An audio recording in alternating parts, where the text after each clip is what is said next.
Johnson Aliko, bonjour. Bonjour.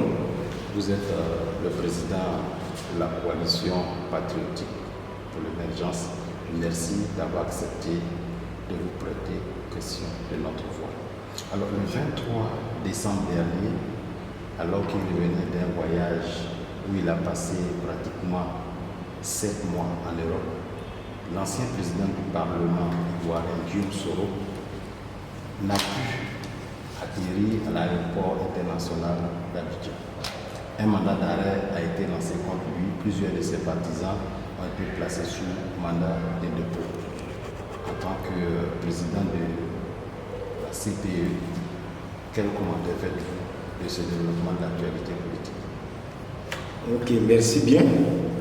Vous me permettrez, avant tout propos, de saluer tous les Ivoiriens qui nous écoutent, souhaiter nos voeux à toute cette population-là, dire que nous espérons tous que l'année 2020 sera socialement, économiquement plus reluisante que l'année 2019. Nous souhaitons les vœux de paix, de prospérité pour notre pays. Et pour finir avec les vœux, nous souhaitons de tout cœur que nos hommes politiques, nos acteurs politiques aient plus de sagesse dans leur méthode, aient plus de sagesse dans leur approche. Car avec ce que nous voyons, nous autres qui sommes proches de la population, nous sommes inquiets. Or, il n'y a pas de raison que nous soyons inquiets quand nous sommes dans un pays qui met au centre de sa démarche les valeurs démocratiques. Donc nous souhaitons que ces valeurs démocratiques-là soient le levier de tous les partis politiques, soient le levier de tous les acteurs politiques pour préserver notre pays d'une crise à venir. Pour revenir à votre question, vous savez, nous, la CPE, on ne veut même pas parler des questions politiques. Parce que justement, ce qui a motivé la création de notre mouvement, c'est le fait que nos acteurs politiques n'ont que la politique dans la bouche. Nos acteurs politiques n'ont que leurs besoins à eux. Et ils ont délaissé tous les besoins que peut connaître la population. Donc, nous aussi, étant proches des populations, nous avons décidé de rester loin de ces questions politiques-là. Parce que pour nous, ce qui nous intéresse ici, c'est le bien-être des populations. Mais comme vous voulez savoir ce que nous pensons que c'est une procédure judiciaire qui a été lancée. Seule la justice connaît les raisons de ce mandat d'arrêt. Donc il faut laisser la justice mener ses enquêtes. Il faut laisser la justice faire son travail. Par contre, ce que nous disons, il revient à M. Guillaume Soro de venir, de rentrer dans son pays et de démontrer, d'apporter la preuve contraire qu'il n'est pas comptable, qu'il n'est pas responsable ou qu'il n'est pas coupable de ce qui lui est reproché. Mais vous savez, nous autres Ivoiriens, nous sommes habitués. Pourquoi c'est toujours la même personne qui a des problèmes avec les écoutes sonores et autres? Nous nous posons des questions. À chaque fois, c'est les mêmes arguments. Ce n'est pas moi, ce n'est pas ma voix, c'est un montage. Aujourd'hui, on nous soit un autre argument qui parle d'espionnage contre espionnage. Bon, vous voyez, ça fait un peu trop pour la même personne. Et nous pensons que cette question est tellement sérieuse que nous demandons à l'État de Côte d'Ivoire, nous demandons au gouvernement de faire toute la lumière sur cette question parce qu'il s'agit de notre avenir, il s'agit de notre sécurité. Alors, je suis tenté de vous relancer parce que l'évolution quand même des événements appelle des réflexions, notamment l'enchaînement avec lequel des actions judiciaires ont été lancées contre les proches de Guillaume Soro, contre certains de ses frères pour blanchiment d'argent, pour détournement des deniers publics, pour tentative de coup d'État. Est-ce que ça ne pose pas problème? Bon, nous à la CPE, on n'a pas eu pour habitude de commenter les décisions de justice. Mais par contre, ce que nous avons toujours dit, il ne faudrait pas qu'on utilise la justice comme instrument, comme moyen, comme arme politique. Ça, nous l'avons toujours dit. Maintenant, il ne faudrait pas aussi que sous le couvert de la politique, que n'importe quel kidam utilise la politique comme refuge. Donc pour nous, il faut que la justice fasse son travail en toute transparence, mais en même temps, il faut éviter aussi que des bandits de grands chemins utilisent la politique comme refuge. Voilà ce que nous disons. Est-ce que vous êtes en train de dire que Guillaume Soro, vous avez le sentiment que Guillaume Soro n'est pas clair dans cette affaire? Bon, à chaque fois, c'est lui qui est mêlé, comme je l'ai dit tout à l'heure, à des histoires de coups de sonore et autres. On a vu le cas de Burkina, où il s'est défendu à travers plusieurs arguments, mais pour finir, nous savons comment la question a été gérée.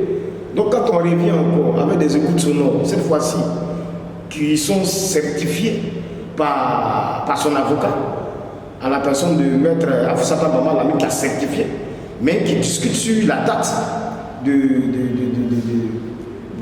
l'enregistrement de cette question. Nous disons que nous nous posons des questions. Justement. Nous nous posons des questions. Voilà. Pourquoi mais que ce soit en 2017, que ce soit maintenant, nous pensons que ça ne nous sort pas M. Guillaume Soro de la justice qui vient répondre. Il a été accusé. Nous, les Ivoiriens, nous attendons qu'il vienne nous apporter les preuves contraires de ce qui est dû à sa personne. Mais justement, dans l'affaire, les interrogations vont aussi dans le sens que Guillaume Soro, dans l'enregistrement, a cité des chefs rebelles, des ex-com zone, comme étant avec lui. Pourquoi jusque-là, selon vous, on ne lance pas des mandats d'arrêt contre eux? Est-ce que ce n'est pas problématique? Pour nous, nous n'avons pas à commenter la décision de justice.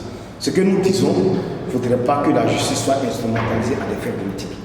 Nous estimons que la justice est en train de faire son travail, les enquêtes sont en cours, nous n'avons pas encore les résultats, mais il appartient à Guillaume Soro, puisqu'il a été formellement identifié dans l'enregistrement, il appartient à Guillaume Soro de nous apporter la preuve contraire. Pour le reste, nous regardons la justice faire son travail. Alors, M. Abiko, est-ce que ce n'est pas le retour des vieux démons, la déstabilisation en Côte d'Ivoire? C'est dommage. Dans toutes nos conférences, dans toutes nos tournées, nous avons prévenu. Et ce qui se passe ne nous surprend pas. Quand nous avons vu comment, nous voyons comment la politique est conduite dans ces derniers moments, nous avons toujours dit que nos hommes politiques sont captivés par une seule chose. C'est soit la conquête du pouvoir, soit la reconquête pour certains, soit la conservation du pouvoir pour d'autres. Donc, quand les ambitions se limitent à ces trois facteurs-là, mais vous comprenez avec moi que c'est à la guerre comme à la guerre, et c'est ce qui est dommage pour notre pays. À chaque fois que nous approchons des années électorales, l'Ivoirien a la peur au ventre. Et c'est ce que nous décrions. Malheureusement, tout ce que nous avons dit hier est tombé dans des oreilles de sourds, et on risque de nous faire revivre du déjà vécu. Ce qui se passe ressemble un peu à la crise que nous avons connue en 2010, et c'est vraiment dommage. C'est pour ça que nous avons toujours invité, nous continuons d'inviter les populations à sortir de ces clivages dans lesquels nos acteurs politiques nous ont mis et de regarder à travers les offres politiques qu'ils pourraient proposer. C'est ça qu'il s'agit. Est-ce que, au-delà de tout ce qui est fait, quelle est l'offre politique que détient l'acteur politique, que détient le parti politique afin de pouvoir faire nos choix? Sinon, mais nous allons allègrement à une autre crise. Donc nous demandons aux Ivoiriens de sortir de tout ça et de regarder, de faire attention et de regarder dans ce qui est proposé de façon fondamentale. Alors par rapport à 2020, personnellement, avec tout ce qui se passe, comment vous voyez les choses pour les élections de 2020? Mais nous sommes inquiets. Mais quand on regarde ce qui se passe en ce moment, mais pour nos concitoyens, c'est déjà vécu. Tous les voyants sont rouges pour une nouvelle crise. Et c'est à ce sens-là que nous interpellons toute la classe politique. Mettons un peu d'eau dans nos verres. Ce n'est pas de ça que les Ivoiriens ont besoin. Aujourd'hui, les Ivoiriens ont besoin de quiétude. Les Ivoiriens ont besoin de propositions afin d'avoir une transformation dans leur quotidien. Les Ivoiriens ont besoin que nous, la classe politique, on fasse la politique autrement. Que nous, les acteurs politiques, on dépassionne les choses, on dépassionne les débats, afin que les vrais problèmes des Ivoiriens soient posés. Vous voyez tout ce qui se passe là, mais on ne sent pas l'intérêt des Ivoiriens dedans. Ce n'est que l'intérêt de l'homme politique qui est mis au devant. Mais où se trouve l'intérêt des Ivoiriens? Donc nous disons de faire attention. Il n'est pas encore tard, il nous reste 10 mois. Nous pouvons reprendre les choses là où elles ont été laissées pendant longtemps. Est-ce que cela est possible? Tout est possible. Comment? Mais il faut changer la manière de faire la politique. Il faut faire la politique autrement. Pour nous, en Côte d'Ivoire, les extrémistes n'ont plus leur place. Il faut des gens pondérés, il faut des gens raisonnables, il faut des gens qui pensent véritablement à l'intérêt de leur population. Et en Côte d'Ivoire, malheureusement, dans notre classe politique, on n'en trouve pas beaucoup. Voilà. Alors, vous avez très souvent, dans vos prises de position, critiqué l'opposition par rapport à ce que vous appelez la cantine politique. Est-ce que vous voulez dire à travers vos prises de position que l'opposition n'est pas à la hauteur? En Côte d'Ivoire, nous n'avons même pas d'opposition. L'opposition ne fonctionne pas, l'opposition ne travaille pas. Mais quand même, il y a des partis comme aujourd'hui le PDCI qui est un grand parti, le FPI. Pour moi, le PDCI n'est pas un parti d'opposition. Le PDCI est comptable de la gestion du président Ouattara. Mais ils sont aujourd'hui dans l'opposition. C'est eux qui le disent. Mais moi, je ne le vois pas en tant qu'opposant. Parce que tu ne peux pas, pendant 8 ans, gérer le pays avec quelqu'un et à l'heure du bilan, tu te retires et tu jettes la faute à l'autre. Moi, je dis que ce n'est pas responsable. Un homme, il faut pouvoir s'assumer. Nous estimons que le PDCI et le RD qui formaient le RHDP, en griffe dans notre jargon, ont mangé ensemble, ils ont digéré, mais il ne faudrait pas qu'ils viennent router sur les pauvres populations. C'est à ça que ça ressemble. Donc pour moi, le PDCI n'est pas l'opposition, comme ils veulent le faire croire. Si le président Ouattara avait accédé à leur requête, ils ne seront pas en train de faire ce qu'ils sont en train de faire aujourd'hui. Voilà, donc pour moi, le PDCI n'est pas un parti d'opposition. Il y a le FPI, il y a les autres partis, il y a le MFA, ils sont aussi des partis de l'opposition. Dire qu'il n'y a pas d'opposition, est-ce que ce n'est pas... Pour moi, l'opposition que nous attendons, c'est ça. Quel est le rôle de l'opposition? C'est de proposer de faire des propositions concrètes, allant dans le sens de l'intérêt des populations. Mais dites-moi, tous les problèmes que vivent les Ivoiriens dans leur quotidien, dites-moi, quel parti d'opposition soulève ces problèmes-là? Personne. Le président Ouattara a géré ce pays pendant 10 ans. Dites-moi, qui attaque sa gestion? Quand on entend parler de l'opposition, mais ce ne sont que des revendications politiques. Non, la CEI, il faut réformer la CEI. Non, il faut faire ceci. Non, il faut faire cela. Mais parce que c'est par ces organes-là qu'on accède au pouvoir, selon eux.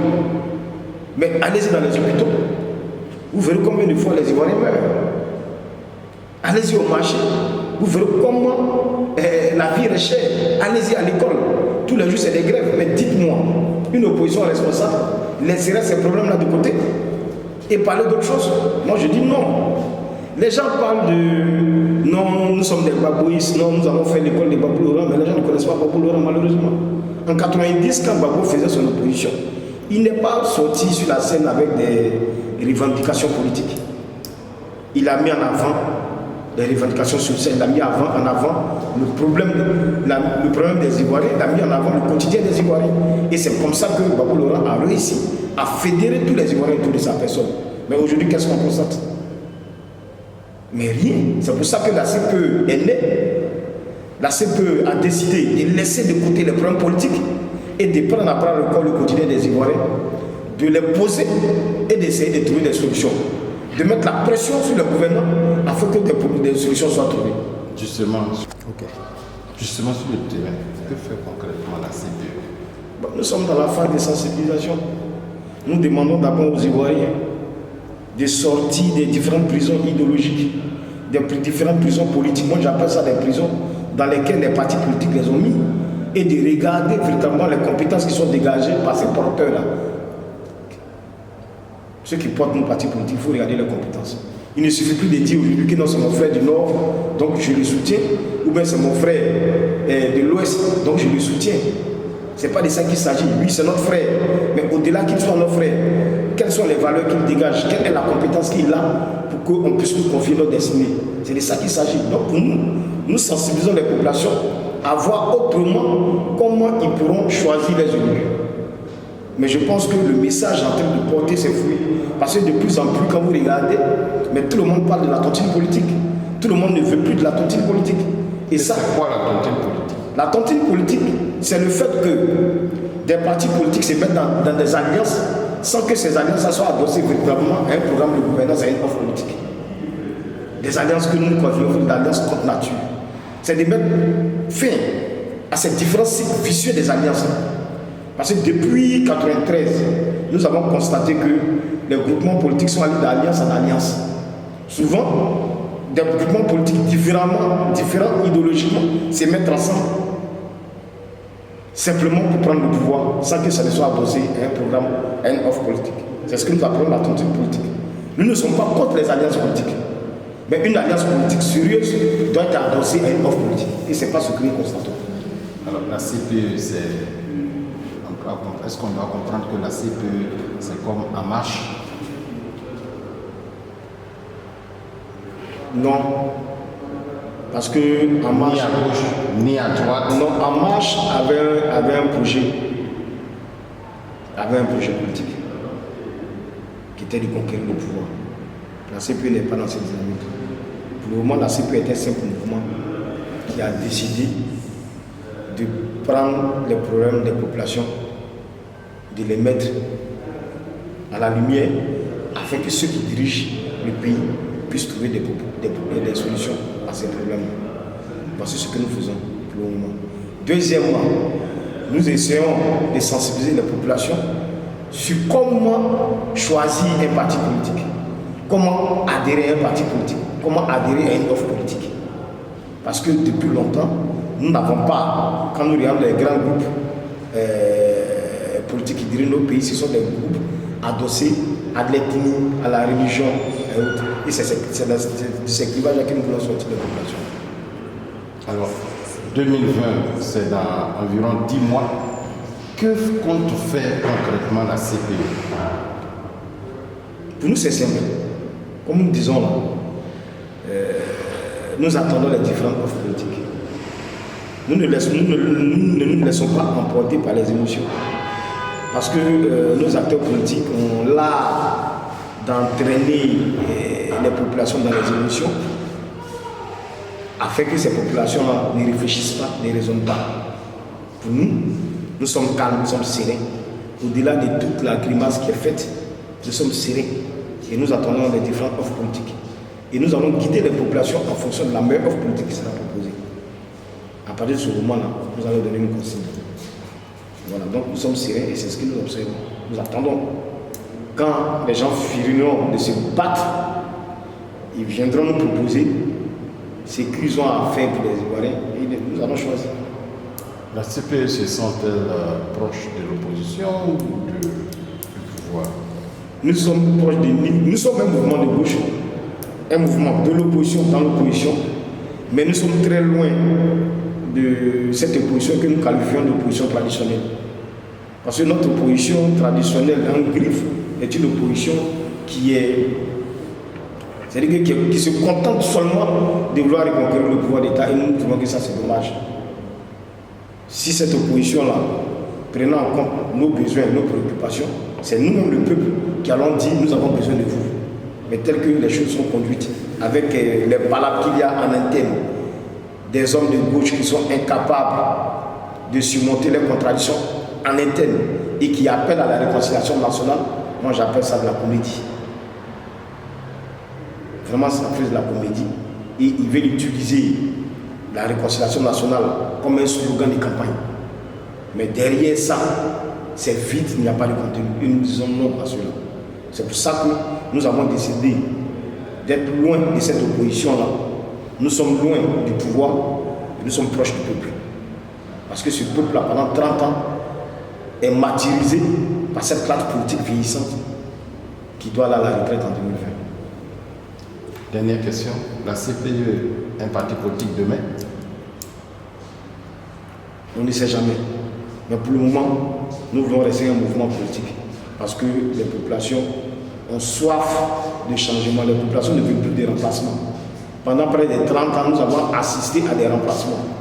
Les régimes se succèdent et les problèmes des Ivoiriens demeurent. Donc il faut un mouvement désintéressé par